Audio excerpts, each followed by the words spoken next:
In today's video, I'm going to teach you how to set the default transit method on Apple Maps on your iPhone. Getting your Apple Maps set up just right can make your travels so much smoother. With a few quick taps, you can save yourself time and hassle every time you need directions. Let's dive in and get your Apple Maps preferences sorted out.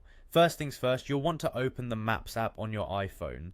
This app is designed to be intuitive, so you should have no trouble finding it on your home screen. Once you've got it open, take a look towards the top of your screen. You'll see a search field where you normally type in your destinations. Right next to it, you'll notice your picture, or if you haven't set a profile picture, perhaps your initials. Go ahead and tap on that.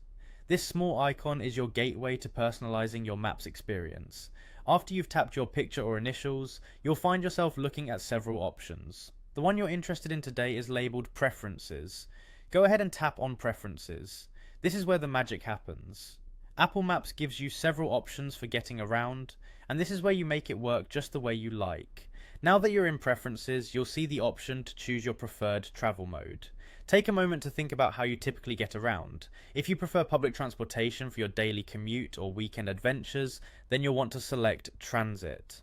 Highlighting this option ensures that Apple Maps will prioritize transit directions, saving you the step of doing this each time you plan a journey. Once you've selected Transit, there's one more quick task to confirm your choice. You'll see directions right there on the screen.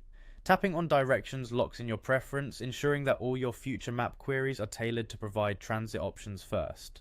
It's a small but essential step to make sure your Apple Maps experience aligns with your daily needs. There you have it, a simple, efficient way to customize Apple Maps to better suit your lifestyle. By setting transit as your default method, you'll get relevant directions more quickly and easily, whether you're planning a quick trip or mapping out your entire day. Remember that you can always revisit these settings to make changes as your needs evolve. Feel free to revisit this guide anytime you need a refresher. With just a few taps, you've now enhanced how you interact with Apple Maps, making each journey a bit smoother and more efficient. Thanks for tuning in and happy navigating.